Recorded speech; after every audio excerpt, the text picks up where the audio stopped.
Good morning, everyone. Welcome back to another episode of Afternoon News, Coffee Break Live. I don't know what we're calling this now. TTRPG call-in live stream. We'll have to think of a name. Think of a name for it one of these days. We've got lots of awesome people in here already. Garrick's in here. How's it going, Garrick? Austin Walker is here. Herminator is here. We've got Sickled Blaze. How's it going? Cogs in the house. How's it going, guys? Hey, drop me a note. Make sure you can hear me okay. Someone tell me if you can hear me.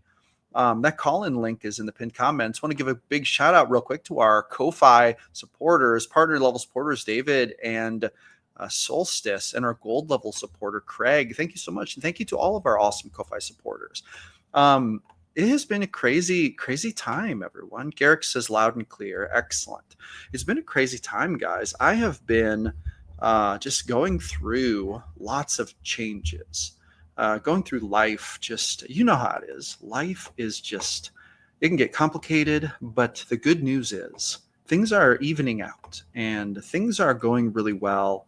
And I'm super pumped. I'm super pumped to get back to being more serious about GM philosophy. I have kind of taken a bit of a sabbatical, canceling a bunch of events, cutting back on video publishing, cutting back on the email newsletter.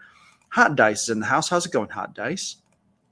But I'm very happy to be kind of getting back to normal, settling into the new routine. This is good. This is very good. I am just, I'm pumped about it. That link, call-in link, is in the pinned comment at the top of this comment thread. Feel free to join me or drop a comment. What do you want to talk about? We can talk about anything you want. But I, in the meantime, want to show you something. This is pretty cool, actually. Let me pull this up. This is the ebook release for the month of April. I don't know if any of you have seen this. Let me find it here. Yeah, heck yeah. That's what I'm talking about. No, I don't want to do that. Open Sesame. Yeah. Well, let me open like this. There we go. I'm super pumped about this. I'll show you this awesome cover here. Greetings and felicitations. How's it going, Mr. Vincent? Good to see you. All right. The ebook, one of them. I've got to release the other one. The other ebook I'm going to release very soon, like in the next couple of days. But the one of the ebooks we released for the month of April is Mind Scars and Madness, a TTRPG guide to mental conditions. There's so much crazy stuff in this ebook. You can buy this right now. Links in the description. You can also get this if you sign up for my Ko-Fi. Link to that is in the description. Let me show you something here. Let me show you. This is basically a whole bunch of, there are mechanics in here, narrative descriptions, common causes, behaviors, and symptoms for running mental conditions in D&D. It's kind of edgy. I'm going to be honest with you. It's a little edgy. But if we go all the way down here to kind of the later stages, we have stuff like sovereign hemophagous ideation. It's like a syndrome. If I bleed on you, you become me. Narrative description. The afflicted believes their blood carries divine sovereignty, that identity, memory, and reality itself can be overwritten by transfusion. They spread their kinship through blood, smearing it onto others to convert them. Symptoms and behaviors. Licks wounds of others to commune. Claims new followers by bleeding on them. You get the picture. There's lots of crazy stuff in this book. This book was super fun. Look at this next one down here. Recursive cannibal identity disorder. I am myself. I am not myself. I am myself. I am not, and so on. So, boom, you want to pick that up. Link is in the description. You can also join the Ko-Fi. Download it for free. Heck yeah. It is wild, and I think it's awesome. Sickled says, I could jump in and bring up something about deistic interactions with players and how I go about what I think is a glaring issue with it in-game, but it would take at least a few minutes. Hey, jump on in. We have time. That's what we're here for. Jason96 says, good afternoon, everyone. Good afternoon to you as well, Jason. Another thing, everyone make sure to download my top 10 tips ebook. Join the email list. Link to that is in the description. Email newsletter has been on a bit of a sabbatical, but I'm getting back into it. I'm actually literally composing the next email right now. I've got it like halfway done. It's going to be about Dragon Week. It's going to be awesome. All right. Sickled is joining. However, looks like the device is not connected yet. We're just waiting for a minute, probably get it fired up. Here we go. Hey, how's it going, Sickled? All right. Can you hear me? I can. You're a little. Well, actually, you might be good. No, I can hear you. Good. My thing is Okay. turned. We've also got Adventure Manager in the house. How's it going, Adventure Manager? You have the right art on this time. Last time you looked like the arch villain. Yeah, I don't know what happened there. I think somebody took my hood off. I guess. All right, Sickled. I want to hear about this. You said deistic interactions with players and how you go about what you think is a glaring issue with it in the game. Let's talk about that. All right. So something that bothered me early on, I've been doing this for now about 16 years with 5e, but something that always seemed weird is that the only way to really communicate with the deity in game is if you're a cleric. Some people would, to an extent, allow paladins, but the clerics have this, hey, divine intervention, you once it, you can cast a spell, commune with your deity and whatnot, but there wasn't really that much other people could do. And I was just kind of looking at different classes and thinking, why can't they have deities and actually communicate with them? Why do you have to be confined to a certain class or be able to cast a very specific spell to actually have any interaction? I mean, these are deities. They should have the power to talk to whoever they want. And so that was why it's considered the glaring issue. And what I ended up doing is in all my sets and zeros, I give all the players an option whether they would have an inherent deity or not to say, hey, you can have a faith. Because I use shardtabletop.com, and it has a little area for faith, for like which deity you worship. And I'm like, look, you don't have to proselytize. You don't have to constantly search for temples. You don't have to role play constantly praying or being devout or anything like that. Just say that my character feels an affinity for this particular entity. And then I allow a once per day, just a free, you can roll a percentile and ask your deity for something. Either, hey, I need help with this, or can I have some insight, some guidance, or anything like that. And I allow two different outcomes. If it's really, really high, you might get something like a vision. And if it's really, really low, you might get something more like a feeling or like a mental audio, almost telepathic type thing. And the two quickest examples is I had someone roll 100 on percentile, and what they had asked was, this journey is going to be treacherous. Can I have any insight on what potentially to do? Like how can we better prepare ourselves? And I pointed out a vision of two different parts of the journey.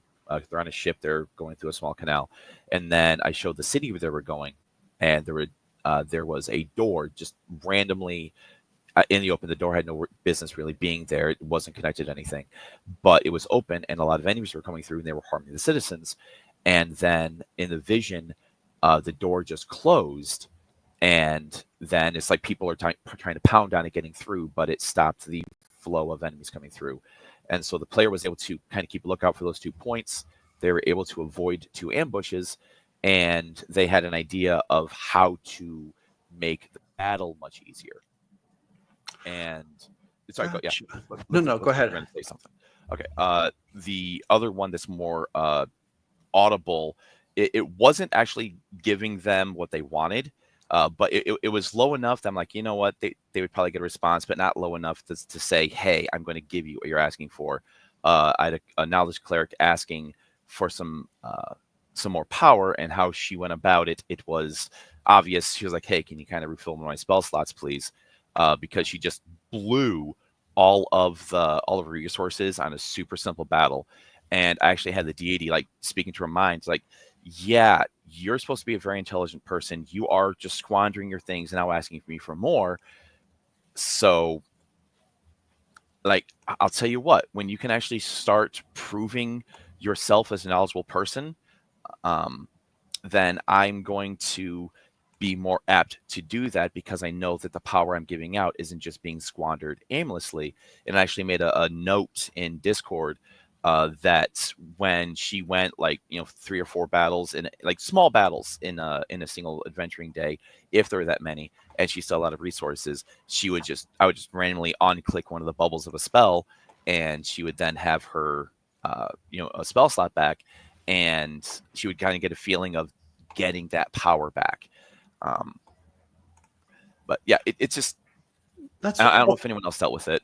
Yeah. Okay. So this is actually really interesting. What you're talking about is basically kind of giving away so that even if your class doesn't directly give you the ability, you can commune with the gods, maybe even interact with them. Yeah. Yeah. So I actually really like this. In Adventure Manager, do you want to talk about this at all? Do you have any? I do have something to add, but I'll wait till you share your perspective first, if you'd like to. I did a lot of research into that back when I was with 5e and everything, and how many deities are there? My goodness. But anyway, stripping away a lot of the more craziness of having a literal carbon copy of Odin in the pantheon. Switching over to your specific classes and stuff, there actually is a deity for thieves called Mask, actually. Fun that I mentioned that. And basically, yeah, you can literally have just a god for every class, quote unquote, in D&D, pretty much. Yeah. So I actually love this mechanic because I think that the gods do not just pay attention to clerics and paladins. However, it's just clerics, claridins and paladins. Paladins and clerics, they just happen to have some abilities that like get them there as a result of class features, right? But I think that we shouldn't treat it as a thing that only they have access to. And so, for example, a lot of times I'll have players who are religious, but they're not even playing like a religious class. So they might pray. It's like roll religion check. And then so a religion check is to like do the prayer well. At lower levels, it might just be like, you feel like you really performed that prayer very well, and you feel good about it, right? So it's like that's what they get for it. But then if they get to higher levels, and I guess the way that I run it in my games is if you're under level, if you're like, so in normal circumstances, if you're like below a level 8, there's very, very little chance, zero chance basically that a god is going to be talking to you. Because you're just kind of a normal mortal and you're not inherently like super special, not special enough to get their attention. But if you become incredibly devout, or if circumstances are very bad, so for example, if the world is in danger and the gods are actually looking for mortals to help make a difference, then that threshold might get lowered. And then if your devotion goes higher, so it might trigger sooner. But at some point, if you pray good enough and you're devout enough and you're needed enough, then a god might actually reach out to you and maybe even answer a prayer or commune with you during a prayer. And a lot of times it'll start with like the first contact will be something like you get this notion in your mind. It's not even words spoken to you. It's just like a concept. And then I'll like describe the concept. Like maybe the concept is there is a war between good and evil. You must choose a side or something like that. Right. So it's like you feel like you've really been communed with, like, your deity kind of said something to you. It was in a minor way, but still you got somewhere, and then it'll be like a progression from there. So I love that. I think that adds a lot to the game. And sometimes the gods will do things for the players. Like they might even like send the players on quests. Like they might give them clues about what's going on. They may warn them about trouble. And sometimes if it gets serious enough, they may even give them stuff, like give them a magic item or whatever, at more like advanced, at more advanced chapters of that relationship. But yeah, heck yeah. I love it. I was also going to ask too, the difference between soft and hard magic, right? I don't know. Tell me about it. Well, for hard magic it's a specific set of rules that if you follow all these rules, it'll work X, Y, and Z every time. Soft magic is you can ignore any of the rules pretty much, and it just happens. So religious magic kind of falls, or deity magic falls into that category of softer. It's not like, okay, they rolled a 100, their god is literally going to descend down from heaven above and fight their battle for him, Deus Ex Machina. But say they are standing on holy land, and they've done everything right. And instead of rolling in 20, no, you don't get to use the 20 this time. You get to use the bigger boy dice, the D100, and I get to hand that to a player. Like, whoa, yeah, you suddenly you've got divine, shotgun, ready to go. And the reason why you have that, just reasons. There aren't any real rules behind it. It's just because. You've just been doing so good up until this point, Sometimes that makes it more mysterious, which is kind of fun. If it's by the book, then sometimes it's not as mysterious, you know. Yeah, there are literally 2 vows in my system for there's no known conditions to uphold them. So just you get the power just to get the power. So Nice. Well, can I jump on something both of you said? Yes, go for it. First, with the prayer thing you said, if they're devout, like I've in my my streamed game on Twitch, I have a player who he is Hey, drop me your link while you're talking to your streamed game. I'll put it in the chat in case people want to check it out. Can I do that after talking? So I can't multitask as well. Go for it. I That's fine. I have multiple screens. It's crazy. No, go for it. But I have a paladin. They're currently level 2, and I created a subclass for him, specifically for the Raven Queen, and it's got like a lot of different person stuff to go with it. But he from level 1 up to where they were now, he was role playing like crazy. He's a devout follower of the Raven Queen and everything, and he does it really, really well. But Terminator, would you mind muting your mic until you talk? It's pretty loud. Good to see you though. Awesome. How's it going? Sorry, go ahead, Zickle. They found something that a different player he was able to find out that there was a pool of water that was called a spirit basin, and found out exactly what that was basically a lot of spirits that were being used to refill charges on magical devices and whatnot. It's basically a large battery. And the Raven Queen would be against that in general. And so using that information, he started praying, and I was like, you know what, I'm going to let him roll for this. And because he wanted to do something that would be a really, really, really bad idea that might lead to a TPK, which I already kind of figured. And he's like, well, I think this is what my character would do. And I'm like, roll a percentile because of his prayer. And he rolled an 8. And I'm like, okay, I'm going to give him more of like a communing with him thing, and said, hey, yeah, I totally not for this, but there's other things that you need to do. You're not strong enough. I have other, like, when you're stronger, you can come back, or I can send other people. I have other need for you. So basically giving him a way of, I know I kind of want to do this, but this is not the time. And as far as Adventure Manager goes with the soft magic, I've never heard it called that, but I do that a lot, where it's like, yeah, this isn't spell player's handbook spell specific mechanics, but yeah, this is something that happens. I don't have a spell for you to go on, but yeah, this is just something that is. It's magic. I don't know if you want to call it Deus Ex Machina or whatever, but yeah, this is a spell that you're not going to find anywhere else, and it was divinely given to an extent.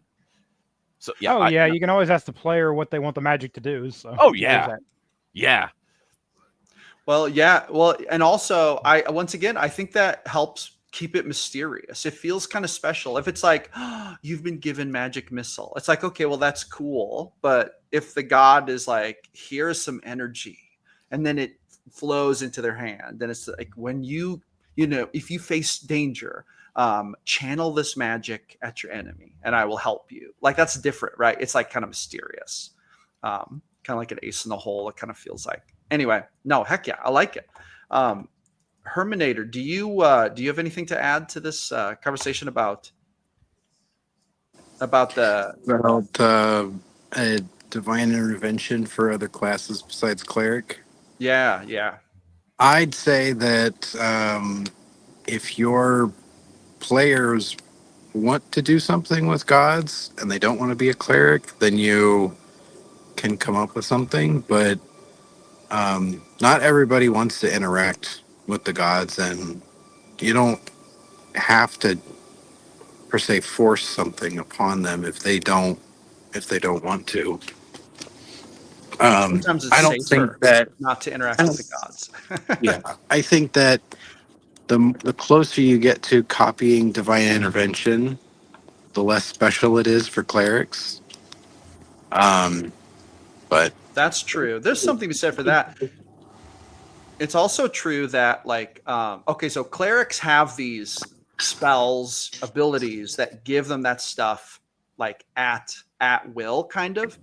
And I feel like that's kind of what makes it like, so that makes them very powerful. It's like, I can talk to the god or get the god's power at will, but for other players, it's like less common, less like You don't know it's going to happen, so it's like less consistent. One time they may pray and they get it. One time they may pray and the god is thinking, well, no, the cleric is there. That's enough of my power. I don't need to give you any more. It also depends on the god, of course, and the nature of it. But like, you might pray for like magic to help you spite your enemies, but your goddess is like, well, no, I'll give you a healing spell though. It's like, I think that's what you really need. It's just fun. It's fun. Shadow Domain's in the house. How's it going, Shadow Domain? Sickled says that's why they have the choice if they want to do it or not. I have multiple people who choose not to do it. Yeah. Do you guys ever have situations in your games where like people pursue a god and it's like actually a bad idea? It's like this is a bad idea. You should not be pursuing this god. This god is not a good god. This is not a safe god to follow. Do you guys ever have situations like that in your games? No. With mine, there's literally evil made manifest. So basically, however your curse, is like a sin almost, basically vanity, gluttony, slothfulness, whatever. So basically, yeah, they can give in to the cursed ones or whatever. I mean, most people can have the same curse essentially, or I guess act like they're a cult of sorts. And essentially, yeah, they can fuse together into one giant horror, essentially if they so choose. But it's not really a deity, but you are evil made manifest, I guess. So that's kind of cool. It is kind of cool. One of my favorite gods that I used to run. So I used to run like the Greyhawk Pantheon. Let me find this. Neyrule. How do you spell Neyrule? So here we go. I'm gonna bring up this article. This is so fun. This used to be a god that people would always try to worship in my games, and it would always go really badly because of who Neyrule is. Where's my window here? Here we go. Yeah. All right. Check this out. Neyrule is the Flan, god of death, darkness, murder, and the underworld, worshipped on countless worlds. He is known as the Reaper, the foe of all good, the hater of life, and the bringer of darkness. His symbol is a skull and scythe. By the way, this is on ghwiki.grayparticle.com, just to give them the shout out here. But Neyrule is usually seen as a black-robed skeleton with a rust-red body and green ropey hair. He carries a staff called Life Cutter that at his command grows a scythe blade made of scarlet energy, flies to the skies, slaying the living and undead alike, crumbling them to dust with a mere touch of his bony finger. But the idea is, like his dogma, Neyrule's faithful believe they will be rewarded for acts of murder, for every living thing is an abomination in the eyes of the Reaper. So what do we get from this? Neyrule loves murder. He's the god of murder, right? If you worship him, one of the worst things that can happen is that you get his attention.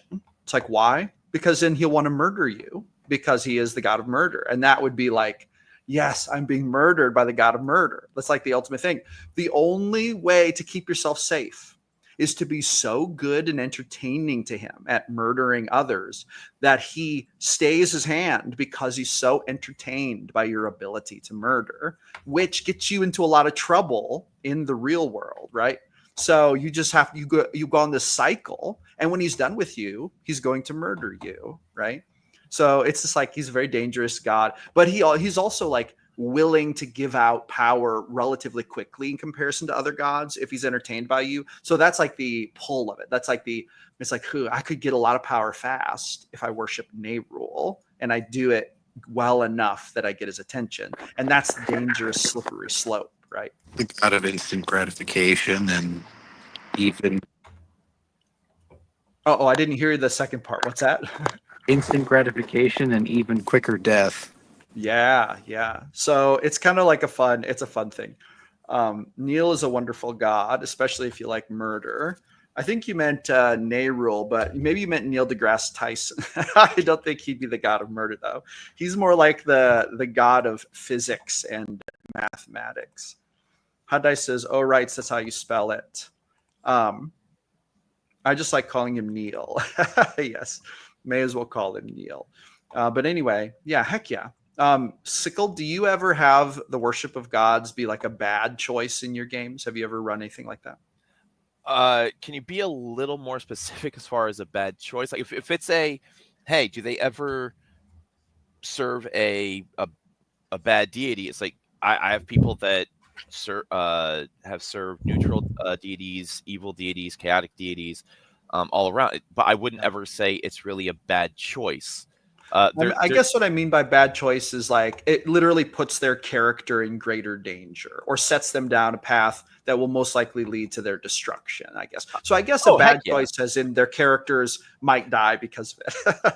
Yeah. But I don't ever do it as a DM against the players. If like depending on what players are doing, I might pull them aside and say, hey, just like this is kind of what you're doing. This is how the how the deity is would potentially respond. Like, what do you want to do with that? And it's not we're trying to be like a player versus GM thing. Yeah. But a lot of times there's gotcha moments for other players, but the gotcha was done by me and another player because they know that that their character thinks that they are serving one deity, but it's somebody else, and that kind of thing. I actually created a subclass for somebody else where they had they were actually a warlock, but their patrons were themselves deities. One of them was good, one of them was evil, and they were constantly fighting over who got to be in control. And depending on what choices the player made, it would determine what abilities they got when they would get those warlock powers at different levels. So there was like different possible progression paths, and so it was like, hey, him and I both like we're here for the journey. We have no idea how this character is going to end up, but it's going to be really fun seeing how they get there. Yeah. I think the warlock path is one of the most fun. It's actually kind of a religious path too, but it's more like relationship disciple than like religious follower. And I think it's so much fun. I love it when people play warlocks. It's one of my favorite interactions is a warlock with their patron. At like higher levels when they start actually getting their patron's attention more. I think it's so much fun. But anyway, how about you guys, Adventure Manager, Herminator? Do you ever have in your games certain gods or situations where if the players pursue it, it might very well mean the demise of the of the character if they're not careful? Yeah, that's where the mutation system really appealed to me. So, as warlocks and everything, you're a special class. See, you need to be locked into that class essentially. So you made a contract with this, interdimensional being. So yeah, you can't be taking other classes. You can't just pick levels in fighter anymore. No, you must take a level in warlock. You can only be powered up by, the guy, your boss, basically. Gotcha. And also, your body's just going to become a sock drawer for, this interdimensional being. That's what your body is going to become. So basically, the more levels you gain in warlock, you're going to slowly turn into a miniature version of them, essentially. Body, mind, and soul. You're just going to, become them, essentially. That's funny, actually. And that would deter a lot of people from like, oh, power, yeah, but at what cost, Yeah, at what cost? When you can make it cost in game, that's so awesome. It makes it so much fun. So here's the spell we used to run all the time in 3rd edition. When we were playing 3rd edition, the players used to use the spell, so much. Atonement. The spell removes the burden of evil acts or misdeeds from the subject. The creature seeking atonement must be truly repentant and desirous of setting right its misdeeds. If the atoning creature committed the evil act unwittingly or under some form of compulsion, atonement operates normally at no cost to the character. However, in the case of a creature atoning for deliberate misdeeds and acts of knowing and willful nature, the character must intercede with the character's deity at the cost of 500 experience points in order to expunge the subject's burden. Many casters first assign a subject of this sort a quest or similar penance before casting the atonement spell on their behalf. But anyway, there was a campaign where a lot of people were worshiping evil gods in the beginning, and then they started to realize how dangerous it was. So they all started trying to atone to get out of it. Like basically, it was so much fun. It was so funny. I love that spell, Atonement. It's so thematically fun. Before my break ends, I'll hop in on this. Yeah, go for it. My short answer is no. I generally try to keep all of my characters on the neutral to good alignment. So um, I have not really had anyone want to be evil. So I've, yeah. Yeah. Quick, No, that's quick, maybe. quick question before I head back to work. Um, is my dragon shout out recorded and ready? No, but it's gonna be done tonight. Oh, That's the you were number 3, right? 3. Yeah, Yeah. so it'll be done. It'll be tonight, probably around like 8 o'clock or so. I'll Okay. publish it. Heck yeah, I'm looking forward to it. I still haven't seen it. I haven't even opened it up. It's a high CR. I'll tell you that. Heck yeah, those are my favorite kinds. I like my dragons big and bad and scary. I don't know if I can call this one bad, but I'll let you discover that on your own. Well, they don't need to be bad aligned. I just mean bad as in bad to tangle with. Ooh, Oh yeah. darn! You made me Yeah, feel bad. I made the wood dragon. Basically, it just sprays pollen that makes you calm emotions and happy, and it's just like a Oh. treant dryad hybrid mixed with a dragon, and it's just really That's friendly. interesting. That's really interesting. It's vulnerable to fire, but why would you want to torch it, man? It's 420 all the time. It's here for good vibes only. Have a good one, Herminator. Thanks for jumping on. Thanks for the subclass ID, Adventure Manager. The Sock Drawer Warlock. Yeah. Sock Drawer Warlock. That Yes, reminds me. yeah. That reminds me of one of my favorite. So here, I'm going to show you something else. You guys are probably. Oh no, here's what it was. So there's this homebrew class that I used to think was so much fun. Let me see if I can find it here. Yeah, here we go.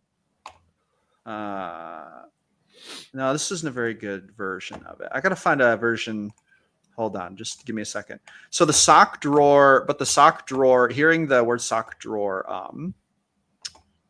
sock drawer warlock made me think of this. Is this it? I got to find it online here. Yeah. I already have one of its abilities, but What is it? Tell it to me while I search for this. all right. I'm thinking something along the lines of potentially like 12 things. And so when you're doing like trying to cast a spell using this feature of Doctor Warlock, again, it's a stupid idea, I get it, but you roll like 2d12, and you get like on the 2d12s, like the first dice gives you this part of this of like the spell or the ability. The second d12 gives you something else, but if you rolled the exact same on both dice, it's a super powered version of it. Oh. So like let's say you do like one thing does like 1d6 fire, and then like it does another, like then you roll another thing and it does like 1d8 cold or something. But let's say you do 2 1d6 fires, it actually does like 46 fire now instead. Like for low levels, just like sock drawer, you're literally like pulling in at random stuff, and if you happen to grab a matching set, it's just a more powerful version of it. That's actually really cool. That's actually super cool. I was thinking you literally pull socks out of a bag and then you don't know what's in the socks, and then you pull out a spell. It could be any warlock spell of your level, but you don't know. You're just pulling stuff out of your sock drawer. Another feature right there. Thanks. Heck yeah. All right, check out this Muppet Born. Have you guys ever heard about this? Yep. Yeah, heck yeah. Fabric, is that all I am to you? My blood may be colorful and glittery, but I bleed nonetheless. My people have long struggled to be taken seriously. It is why so many of us turn to our faith, our creator, the hand. It is a force within all of us that guides our actions and speaks through all Muppet Born. The war of my people is far from over, and it will be the bloodiest yet. Waka waka. I think this is so metal. But like I one time ran a Muppet Born. So the one time the group, they were this like a fortune teller rolled into their village in a big wagon, and they had like a person announcing and selling tickets to come get their fortune read. And several of the players bought a ticket and went in. And when they went into the wagon was bigger on the inside. It was like a dimensional pocket, and there was this big. So do you see how in the Muppet Born thing? it says always obscured. No matter how you look at them, a Muppet Born's bottom half is always out of view. It's said that even when one stands in the middle of a field, the earth will rise up to meet them. For this reason, they are always considered to have half cover and receive a permanent +2 bonus to AC. So this Muppet Born was a Muppet Born fortune teller, and he had like he was basically kind of floating around in like this dark pool of like gelatinous liquid. And they were like look down there, and they could never quite make out his bottom half. But then it turned out he was a spy for Tiamat. So he tried to like compel them to join Tiamat. And then when they refused, his wagon spit them out, and the whole wagon morphed into like an animatronic robot, like a wooden robot. And then he was driving it, and he was trying to like chomp them and smash them. That's what happened. It was so much fun. I love the Muppet Born, man. But anyway, if anyone has any more ideas for a sock drawer warlock, drop them in the chat or join us and tell us about it. Reminds me of a little bit I dabbled on with madness. Magic is madness, essentially. So, instead of getting, a list of spells, no, that's pre-chosen for you by the dice. So that day or whatever. And I guess you have like a junkyard of spells. Somebody mentioned that. I was like, oh yeah, what's this giant death orb outside of town? Oh wait, that was something the wizard, spit out. And that could be funny. That is funny. But you never know when a giant rubber ducky might come in handy. It's like, why do you have that? I don't know. I just do. Magic, Shane says, hello. How's it going, Shane? Mr. Vincent says, love the Muppet Born. Hey, Kermie. Heck yeah. Kermit's underrated. Kermit's underrated character. Kermit is my favorite Muppet, but I do really like Gonzo, and I like Oscar the Grouch, actually.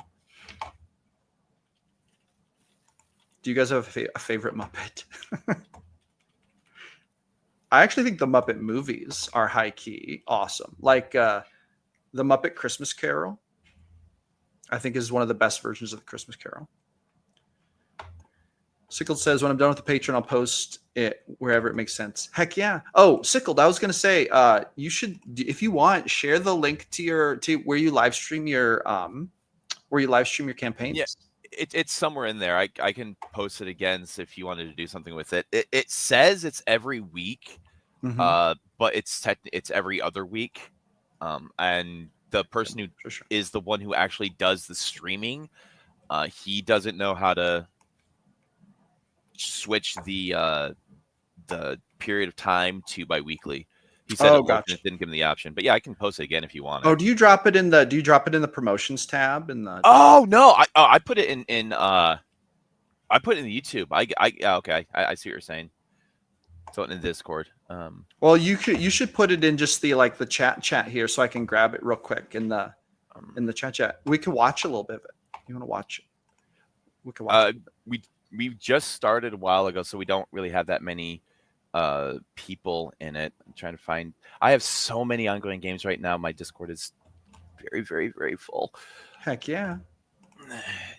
Muppets in Space is awesome. Muppet Treasure Island is really good. The Great Muppet Caper. I don't know if you remember that. That was an old Muppet movie. Super good. There's been a bunch of Muppet movies, and I always like the Muppet movies. I think they're really fun. Why did you make a Muppet Dragon for Dragon Week? Well, I have a lot of ideas for dragons, and maybe I should have. I was a little busy, but I wasn't going to make one for the contest because I don't usually join the contests because I kind of feel like it's conflict of interest. No. It's not a contest per se. It's just Dragon Week, I thought. People would make videos. So if I was going to make a dragon, what would I make? I don't know if it'd be a Muppet dragon. Let's see. Sickled, you said there you go. Is it in the general? I don't see it. Well, okay. Do you mean general YouTube or general Discord? I was looking for it in. Oh, you dropped it into YouTube. The actual comment in the YouTube channel. Am I not supposed to do that? No, that's totally fine. I was just looking for it. I just couldn't locate it. But I wasn't looking in the comments. I was looking in the I was looking in our little sidebar chat here. Oh, I just noticed that. Now I know why I couldn't ever see the YouTube. I was going back and forth between two YouTube tabs so I could read comments too. Oh, gotcha. Yeah, I did that too. I posted in the comments, and he's like, "Yo, I'm reading your comment while you're here." I'm like, "Well, I mean, you I'll, get I'll, so busy." yeah, I'll try to remember for next time. All right, let's see. Awesome. I think I got my map almost finished too. What do you use? Out of Albert curiosity. Rodeo. Uh, It took That's a little bit of effort, but I mean, it looks the way I wanted, and it's functional. I thought that was just a VTT. You can do maps on that too. No, well, I mean, if you want to consider it a custom map, I mean, I took a bunch of like the already products that were there. I shrank down like the cave. I shrank down, ruins, and I think the tavern one. I think for like scaffolding because it looks like wood and everything. Oh, okay. So yeah, I shrank them down to like a 10 by 10 tile sometimes, and 25 by 25 tiles, and just glued them all in there, and there we go. Heck yeah. I like Albert Rodeo. I tried to run Roll20, but it's got a lot of features that I don't really use yet. It's smart. It's definitely smarter than I am at this point. Roll20, and I've been a player in Foundry, but I've never run a game in Foundry. But I liked Foundry. Like, it seemed really cool. It seems super cool. Yeah, Sickled. I can't find your link. Okay. Well, I'm trying to connect to the thing. Because I hit the comments part, and like where it says private chat and comments, and it just comes up saying whoops. Oh, maybe it's glitching out. Yeah, it's in the normal comments, and I actually am in the personal promotion, in the Discord. Oh, okay. Let me go there. Yeah, I'm like 8 messages up. Heck yeah. All right, here we go. I'm gonna go find it. There's a lot of things. Yeah. There we go. Okay. Yeah. I know. I guess it deletes itself after 7 days until you get so many subscribers or something like that. I don't know anything about it. I just DM and the player's like, "Hey, we want to do this." I'm like, "Okay." What's your name in the in the Discord? Who should I look for who posted it? I think I'm DVDM, because that's my handle for either that or I'm Darth Vader. Either way. Oh, Darth Vader. Yeah, I'm Darth Vader. I was Darth Vader for my go. wedding. I was Darth Vader for my wedding, so I figured keep it going. You were Darth Vader for your wedding? Yeah. Wow, heck yeah. Like in costume. Yeah, big Star Wars nerd. Oh God. Who was your partner? Who was your what did your partner dress as? My wedding party was all Star Wars. For the groomsmen, the bridesmaids were more fairies like Lord of the Rings. So it's like I had Vader, Kylo Ren, Anakin Skywalker, Boba Fett, and Stormtrooper, and I came down to the Imperial March, and they all came down to. I forgot what the song name was for Lord of the Rings. She would kill me if she knew I said that. But they came down to that, and they were kind of like dancing down the aisles. Hey, Orc, welcome to the chat. That's awesome, man. That's super awesome. Way to go. How long have you been married? 9 years, the 16th of June. Heck yeah. Congratulations. Thank you. All right, here we go. Here's some. Seemed to open a portal of sorts, but it didn't seem to have any other real effect. There was a network error. It wasn't me, I swear. What? Hold on. I'm not Dark Vision. I was just tuning in as you guys started talking about what systems you guys use for. Okay, I'll try to remember not to ask at some point. Okay, no promises. All right.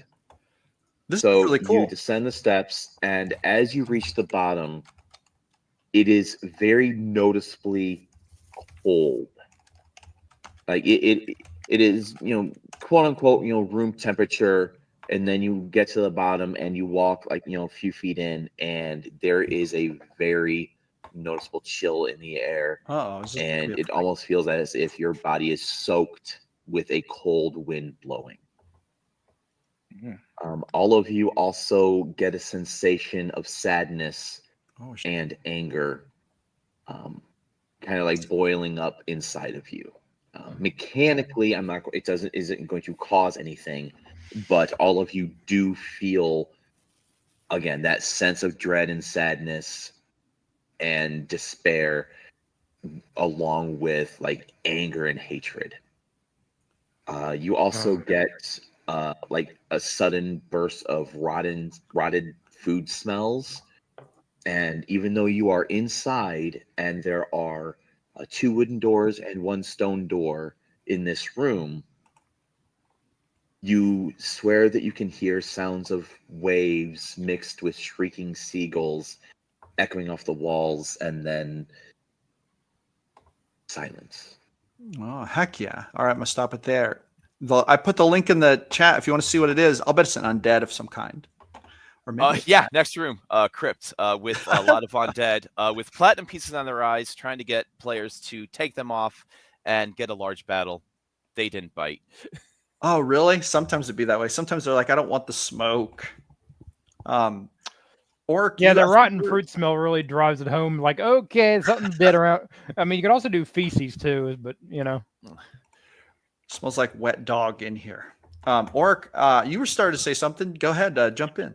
Yeah, I was just saying, you guys were talking about what systems you guys were using to actually like run your games. Did anyone ever have any success running just straight on Discord and using like Theater of the Mind setups, or are we all map pilled here?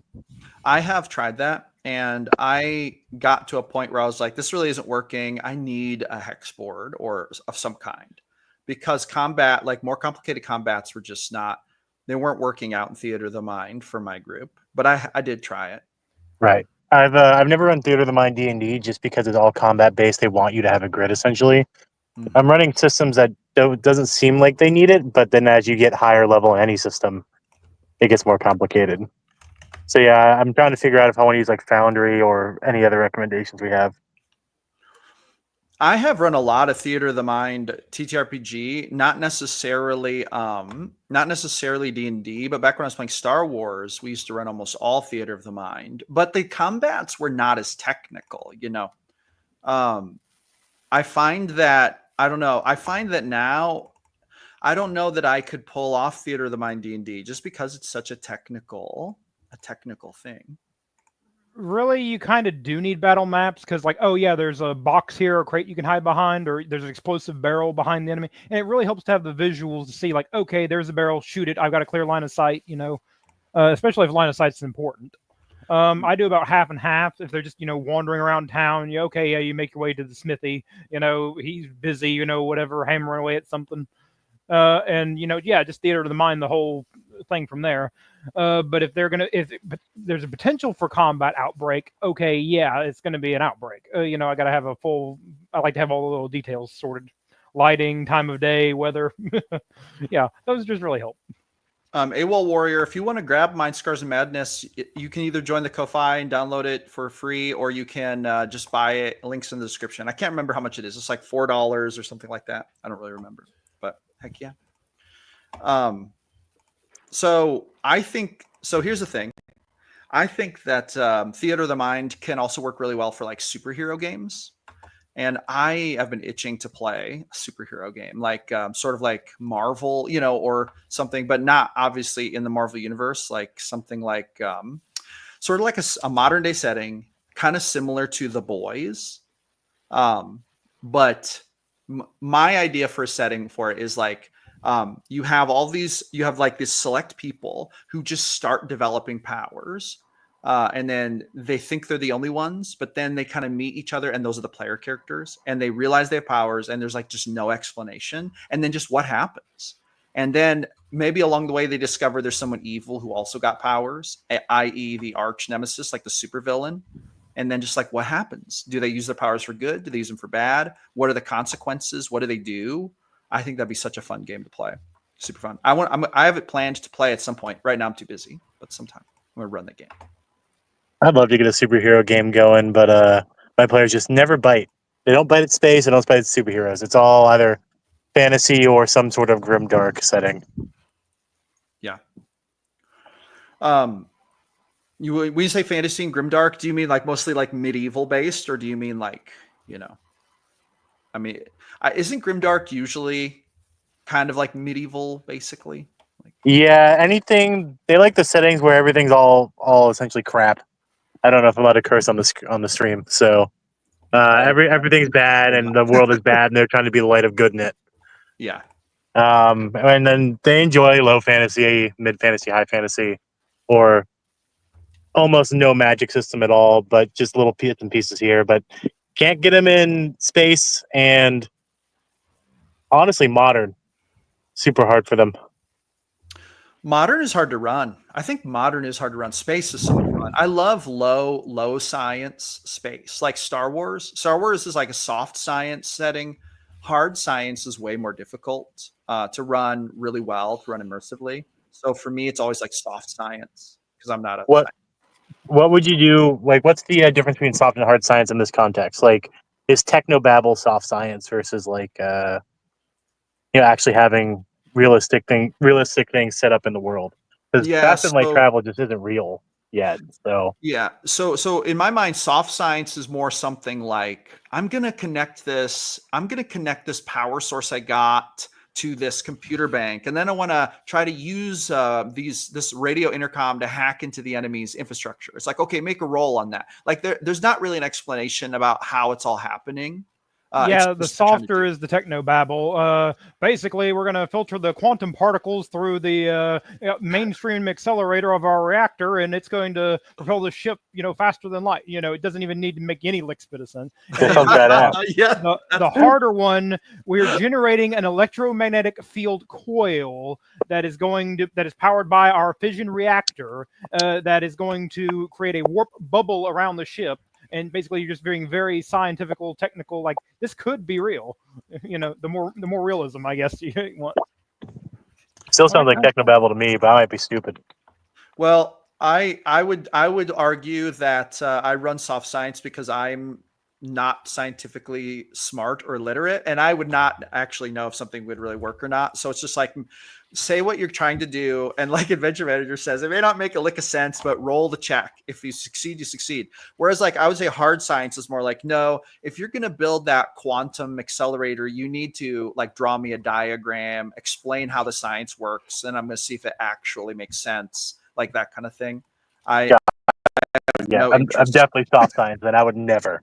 Maybe draw your ship if you make one, but past that, good to go. Yeah, I'm the same way. I would never want to even think about that. It's just like, does your character think it would work? Yeah, roll a check. Roll a check.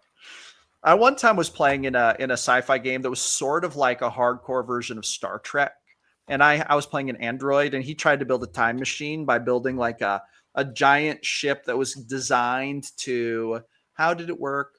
It was designed, I don't know. I looked up some like weird theories about time travel, and it was kind of designed to like go in two directions at the same time and blibbity blobbity. And he had me like draw out schematics for it. So I just BS'd my way through the schematics, and he's like, this would cost like so many billions of dollars to build. And I was like, at my current like level of income, how long would this take? It'd be like hundreds of years. Okay, well, I guess we'll just start slow. And then you go backward in time, and then there's the time machine ready to go.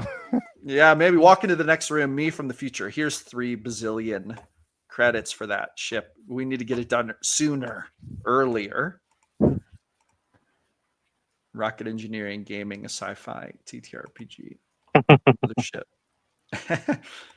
Sickle says oh, go ahead. What's that? All right, Jim, I'm going to go watch the stream. I have to actually go do work now. Y'all have a great day. Yeah, I actually have to go do work too. So we're going to bounce actually here. Thank you all for joining us. Yeah, no, it's not. I'm going to listen to you, damn it. No, I have to bounce. We're coming up on the hour, but thank you all so much for joining. In Star Trek, you have the Heisenberg compensator. Is that hard science? It's acknowledging a real physics issue, but then creating a black box to address it. So I feel like if I knew what a Heisenberg compensator was, and I wanted to make sure that they were building it correctly, and I'd have them explain the schematics, that would be hard science. But if they're like, I'm building a Heisenberg compensator, I would be like, in a nutshell, what does that do? And if they just kind of explain to me in a nutshell, and I would be like, roll a check to see if you can roll percentiles to see if the proper materials are on board, and then roll a skill check to see if you can successfully build it, and then roll a d12 to see how many days it'll take you. So I feel like my version would be very soft science. That's how I feel like, because I have no idea what that is. I might Google it for a minute. Maybe I'll ask ChatGPT how to run that in a game. That's actually a very real thing. You could make your game much harder science with ChatGPT's help. It may not always be right, but it'll be right a lot more than I will be, because I don't know.